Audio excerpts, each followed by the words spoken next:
The views and opinions of the following show do not necessarily reflect the views and opinions of News Talk 1450 WOL, Radio 1 Incorporated, or their management. This is Montgomery Mosaic on 1450 WOL, WPRS, HD2, and worldwide on WOLDCnews.com.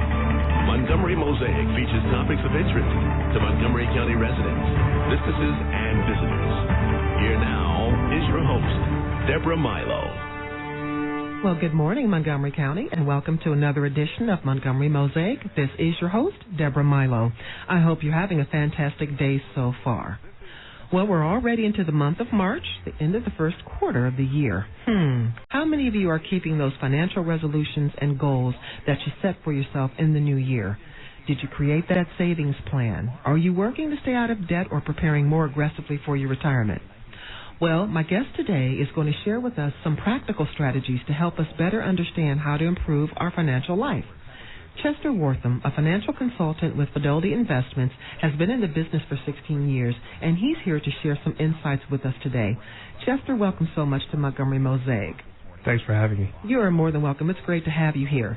So, I always like to ask my guests, how did you get into the wonderful world of financial planning? Yes, so it started when I was in college, just fell in love with business classes and the idea of investing, stock picking, which I really don't do, but just planning with an individual really started to resonate with me. I like to problem solve, and the more I did it, the more I saw just how important it was for people to have a plan. So the more I grew in the business, the more I love what I do. So you're from the area, I take it? I am. Baltimore County, born and raised. Nice. And still reside in not too distant Howard County.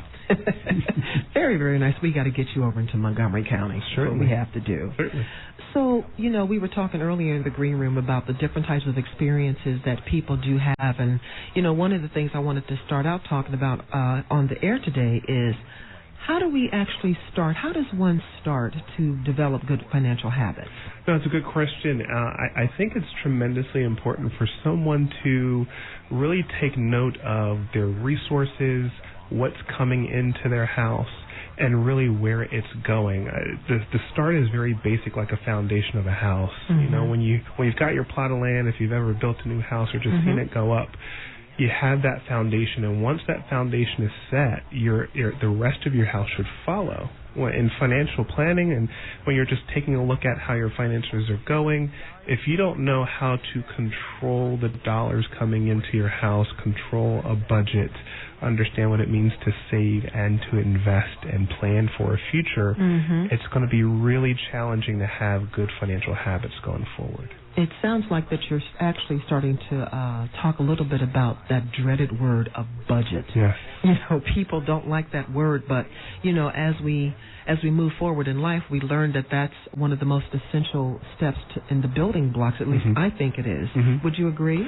I would. I think people look at, like you said, the dreaded word budget, but instead of it being restrictive, budgeting is really empowering. I think it's a matter of perspective in the sense that you get to dictate where every dollar coming out of your pocket goes. That's right. And if you don't control that, someone else will. So if you set that budget, you're not worrying about, ends meet. You're not worried about, what happened to all my money, but you get to control it and dictate where those dollars are going to go. I can remember being a kid. Now, mind you, this was during the time of the Civil War, but, But I remember being a kid, and we would go to the store to get what we would call penny candy. And, of course, you always had, your delight in the bag that you got you spent 10 cents and you've got like 10 pieces of candy. Yeah. Well, I can remember being a kid that I would have to share that with my brother and sister. Yeah, that didn't go well because I think at that time I was putting it away to be able to have it for another time. So that was my first concept of how budgeting really works. And that's good. It's good because just like you said, when you were a child, you first discovered the idea of budgeting, which then helps you progress through life with a better idea of how to budget. And I think when you have that conversation with children, when they get to discover, hey, when I go to Toys R Us or when I go to my favorite store and I want something, if it's just that endless supply of daddy or mommy's debit card coming out and swiping it, we don't get to understand as children that money is not infinite, but it really is finite. And so there has to be a plan around how are you going to earn the money to buy the toy that you want. Where is the line in the sand for any type of treat or resource that you're going to be able to receive? So even when you start with your kids, my kids are 6, 3, and 1, and I have to teach them now that when they want something, there's got to be a earning attached to the things that you want. Very wise, within reason. Within reason. And that was kind of my next question, too, and I want you to finish that thought about, because it can't be tough to get families buy-in on the whole budgeting, thing. And so how would you, so you're saying this is how you can encourage family members, especially children, to adhere to some of those sensible money management principles? So children, yes, and you think about when two people are dating and they're thinking they want to get married, they come together oftentimes with different thought processes around money. Everyone's not going to budget the same way. Some people, I hate a spreadsheet style of budget. So what I create for myself, here's my spending account, here's the family bills account, here's my wife's spending account. Oh, that's very simple and straightforward. It makes it simple because when I run out of money out of that account, I don't get to go into the family budget. That's right. I don't get to pull out a credit card. My dollars are limited. And so when my wife talks to my kids about things, they earn things by pom-pom jars, or your 12-year-olds might have to cut the grass, or different things. As you get older, you are attaching an ability to earn, but it has to start with a conversation about how each person's personality comes into play. My sister's going to be very much a spreadsheet type of budgeter. I know people who are wizards at Excel. Not me. I start to lose it when I get to that level of finite dollars. Oh, yeah. But I'm going to assign a budget for my savings account. Here's how much goes there. I know what my bills are, and then here's how much I get to spend. And Chester, these are very just practical steps that everyone can take in order to try to get to that next place in their life financially. Absolutely. County friends, thank you so much for tuning into Montgomery Mosaic on 1450 WOL. It's your host, Deborah Milo, and my guest today is Chester Wortham, financial consultant with Fidelity Investments, and we're having a really great discussion about what we can do, the steps that we can take to start getting our finances in order. Chester, do you ever talk to people whereby they come to you before the beginning of a new year and they have this grandiose scheme? Yes.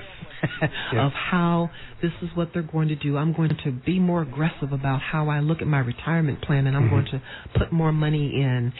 Do you have experiences with people like that? Absolutely. It's like every other New Year's resolution. I want to lose weight. I want to, do something different. I want to get that new job. I want to start school. Right. Everything starts with the same thought process, but I don't think everyone always takes their own personality and style in mind. If we're less rigid about how we have to do a goal, just because my dad was one way doesn't mean I have to be the same, but I still have to get to the same strategy and goal. Exactly. And so at the beginning of the year, you might say, I want to save X dollars. And again, it starts with planning. How are you going to do that? What are you attaching that goal to? So let's say you want to move. Let's say you need to save a down payment for a house. Right. And you need 5% of X dollar figure. It's a matter of looking at what's coming into the house, deciding which dollar figure you're going to save each month, putting it aside of where you spend. And so at the end of that time frame, you have your money in place. If you can just develop that discipline, and for me, if it were left to me to take it out of my checking account and literally save it, it may not happen. Oh, I see that. But if I literally go to my HR department, online and say, you know what, let's divide up my paycheck and let's go ahead and send it that way. That way, I don't have to worry about if my goal is going to be met. That person's going to get to that goal much better. It's the same way about anything else. I want to pay off debt. I want to get enough money to save for school. Everything else is going to start with a plan and a goal in mind.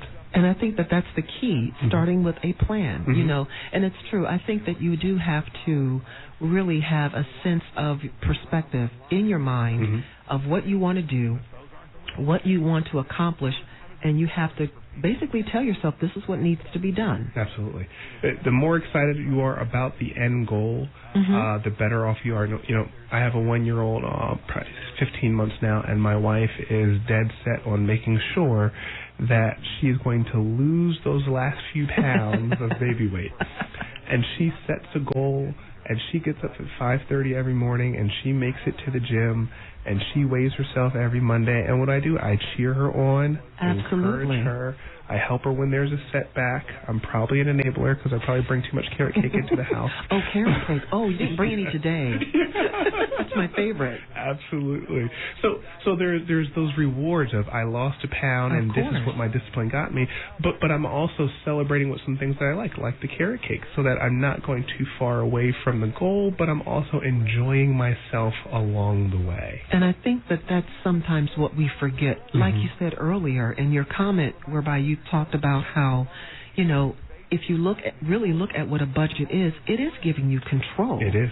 And you do get an opportunity to have control of those resources, to tell it where it needs to go, how much needs to go where. Yes. I think that's very empowering personally. It is.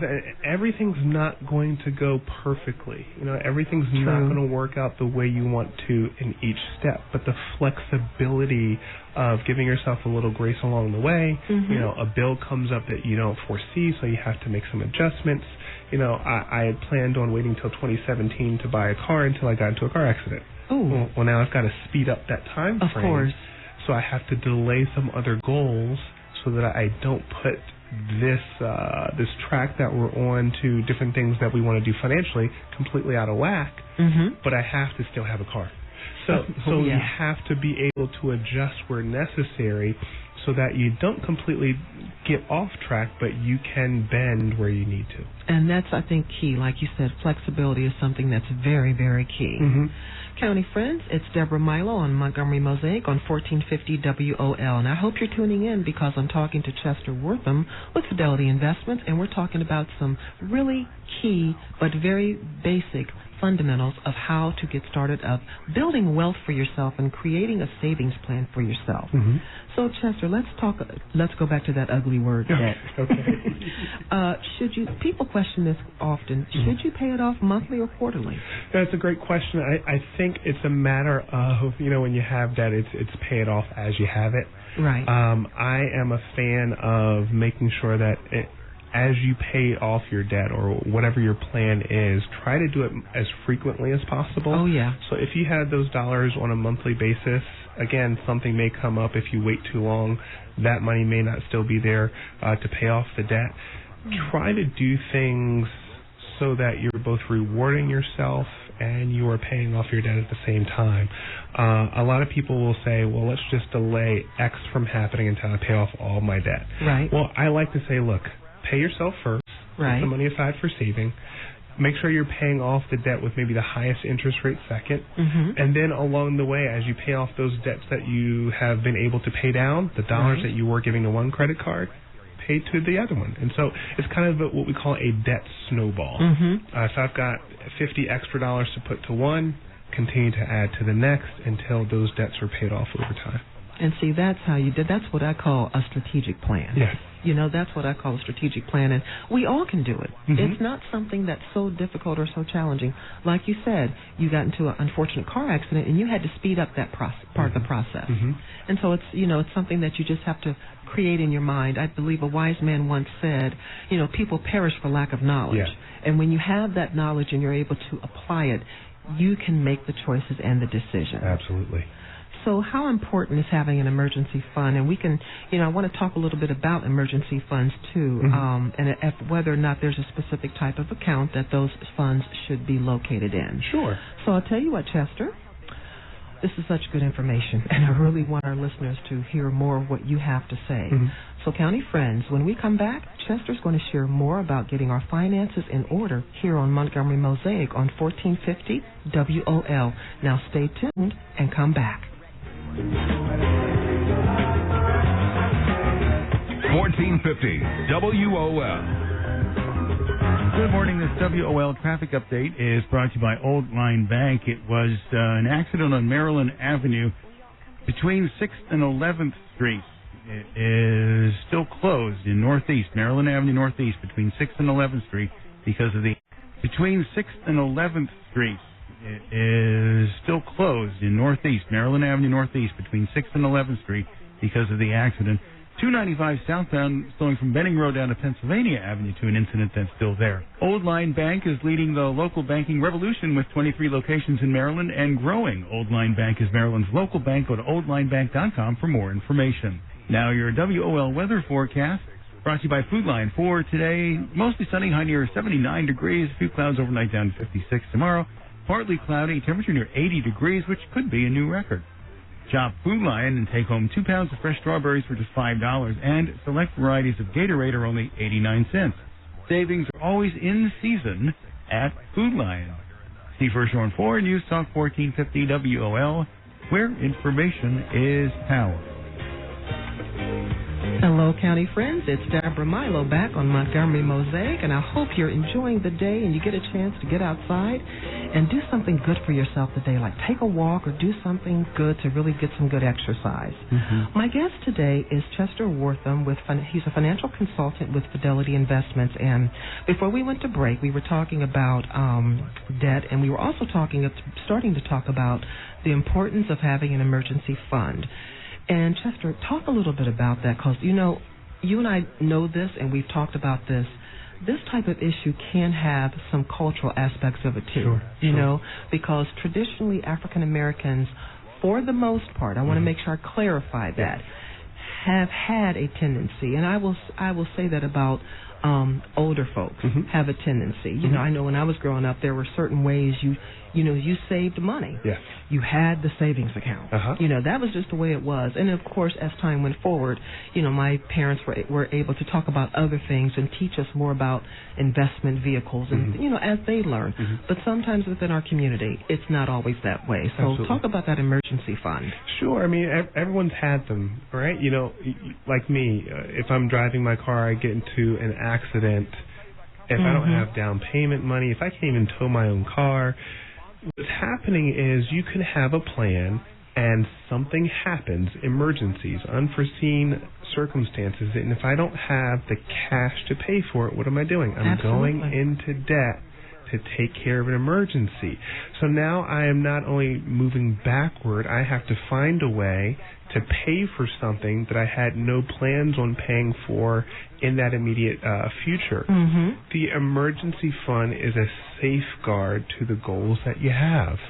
So if you get laid off, if you want to change jobs, if you want to become an entrepreneur because you see an opportunity that presents itself for your gifts and talents, but you have not provided yourself the exit strategy to do the things you want to do, you're hindering yourself and the people around you that could benefit from that. So the emergency fund gives you the opportunity to continue down the path that you've already laid out. 3 to 6 months worth of expenses is what we would say is the most appropriate. But here's the thing. You don't get there overnight, especially if you don't have a budget, especially if you've made no plans for it. You know, we're in tax season. And I'm sure a lot of people have already filed their taxes and have mentally already spent that refund. But if you take $500, if you take $250, if you take $1,000 and just set it aside and start to create that emergency fund, you will be better off for it. So I would say start somewhere. At least get to $1,000. Yes. Have something available for those emergencies, and then build your way up to 3 to 6 months worth of expenses. I like how you said exit strategy, because at the end of the emergency, that is exactly what it is. You're paying yourself to be able to have a way to get out of a bad situation. Sure. You know, and you're setting yourself up, in my mind, you're setting yourself up to be able to control, you know, how you need to deal with that situation. Absolutely. Because many times that's not how we think. No, not at all. That's not how we think. So in terms of, speaking of emergency funds, is there a specific type of account that those funds should be housed in? You know, it doesn't. The standard scenario could be a checking or a savings account, really simply. The main thing is separate it from the main account in which you spend from. Right. However else or wherever you put it, a bank account, a credit union, you know, a brokerage account, is not really the main driver as much as it is that you separate it from what you're normally used to spending. So tell me something. What was the percentage again for you said that individuals should save from their annual paycheck? So when you're looking at saving, we have a metric, or we have a saying, you're spending 50% of your take-home pay on your household expenses. You're saving 15% for retirement, and you're saving 5% for your emergency fund. If you notice, that doesn't add up to 100, right? Because you still have 30% of your budget to do whatever you want to do. That's right. But these are the safeguards, and I think we've talked about before, start somewhere. You may not be in a position where you're spending less than 50% on your household expenses, and it may be hard to find 15 or 5% in the current budget that you have to get there. But again, you're going to start somewhere. What can I cut down to get to 50% household? How do I build to 15? We say when you're looking at putting away money for retirement, we want you to be at 15%. That's right. But we also think it's important just to say start somewhere. So if the company's matching your contribution, a lot of companies will say, hey, we'll give you 6% on the first 6% that you put away, or whatever that number is. Right. Put away 6%. Oh, yes. Get there first. Don't walk away from what we call free money. Because someone is giving you money just for the sake of you putting away your own money. Absolutely. Talk about incentive. Yeah. So I'm giving you money towards your future for you developing a good habit. And if you can do that, add 1% a year to your retirement account until you get to 15. And that's not that difficult. No, It you'd really be surprised isn't. that you won't notice 1% missing from your paycheck. And just think about the small ways. And for those of us who are tea aficionados, that nice cup of very expensive tea that we like to stop every morning at Starbucks and get. Absolutely. You can take that money. I mean, I've done that. I've actually, because there was something I had to set a small goal for myself of something that I personally wanted. Yes. It was a bit vain, but, hey, Still. we do that. Yes. And I did not want to utilize any of my savings or my checking, so I said, then you need this for 30 days. You need to not go to Starbucks or Panera or wherever every day to get that cup of tea or that latte. And I saved that money. Boy, was I surprised how much I saved. Yes. After that 30 days, and I was able to get not only the item that I wanted, but I had a little left over to go to Starbucks. But it's the same thing. I've got my metrics in place, and I went to a place where I get my suits because I had a tear in my jacket, and I got the suit repaired. That is a nice suit, by the way. Thank you. And I saw another one on the way out. Of course. Yeah, of course you did. Of course. And the sales lady was kind enough to tell me that there was a sale going on, and so I've got to start thinking, I don't want to put it on a credit card. Exactly. Because now I've got to find a way to pay for that. So now I had to budget my own spending money to say, well, how am I going to get this suit and it's the same way. Yes. I've got to give up something else to get there so that I don't get off track for something that is more of a pleasure item. Yes, I wear it to work and all those other things that I can justify it with, but I don't want to pull out of something else that's more important. And you didn't want to create debt for yourself by putting it on your credit card. Correct. So having those metrics, you can use the one that we have. You can find others 50, 15, and 5, but have something that's going to get you there. Base it off of something that's real. Don't say I'm going to put away 4% for savings, because we've done research. A ton of other institutions have done research to say how much do you need to save. Gone are the days where, like my mom and my dad who have pensions that they can live off of. Oh, of course, yes. Companies aren't giving in that way they're anymore. Not. They're asking you to be responsible for your own retirement by saving your own money, and like we said, incenting you to put away that dollar so that they're not relying on, or they're not holding the bag on a legacy, is what they call it, of employees. So. Friends, this is Montgomery Mosaic on 1450 WOL here in beautiful downtown Silver Spring, and I appreciate the fact that you've tuned in with us today. And I'm talking to Chester Wortham of Fidelity Investments, and we're talking about developing good money managing habits. So, Chester, many people, as you know, talk about building wealth. I've been reading more and more about this whole concept of building wealth. What is that exactly? It's a great question. So when I hear the term wealth building and when we use it, it really is how do I accumulate assets? And a lot of what we're talking about today, for the clients of mine that have come to me and said, I'm ready to retire, have done just that. They aren't always, the CEOs of Fortune 500 companies. They're not always the entrepreneurs. Sometimes they're just the school teacher who made a decent middle Right. income salary, Right. or they did pretty well for themselves, but they sacrificed. And they use these ideas. They put away money in their paycheck into their 403B or 457 if you work for a county or a municipality, or a 401k. True. On a monthly basis until they got there. So wealth building is literally just saving and then investing in a way that makes appropriate sense for where you are in life. If you're young, you're normally putting more towards stock. If you're getting older, there's probably a little bit more balance between stocks and bonds.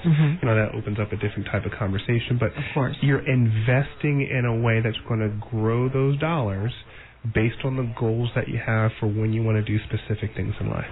I know we only have a little bit of time left, Chester, but can you talk a bit about the importance of having a living will? Yes. So what is a living will? It's basically saying, here's what I want to have happen when I am no longer available to articulate those decisions. Right. So if I'm in a position where I'm incapacitated and I can't tell a doctor, yeah, I just need you to pull the plug, I'm okay.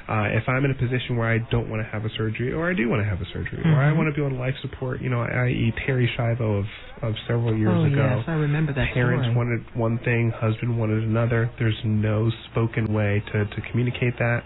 The will helps that. Oftentimes we want to make sure that we're dictating that. We're dictating where our assets go, who's going to get the house. In my situation, who's going to care for 3 small children. Oh, my goodness, and yes. where are the resources coming from to do that. It looks at a number of things from that standpoint. What are your decision making? What are the resources that you're going to leave available?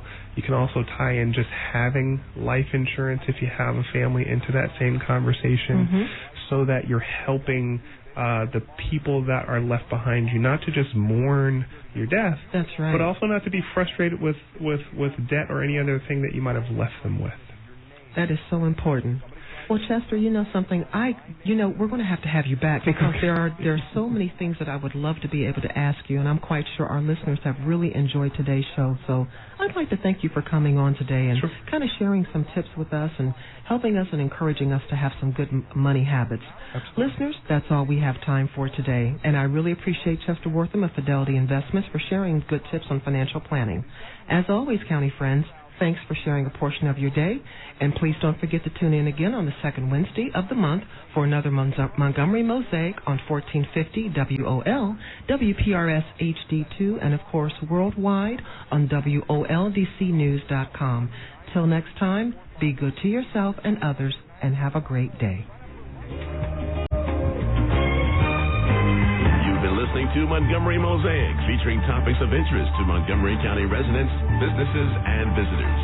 For more information or a copy of the show, email public information at montgomerymd.gov or call 240-777-6507. Be sure to tune in at this time on the second and fourth Wednesday every month for Montgomery Mosaic on 1450 WOL, WPRS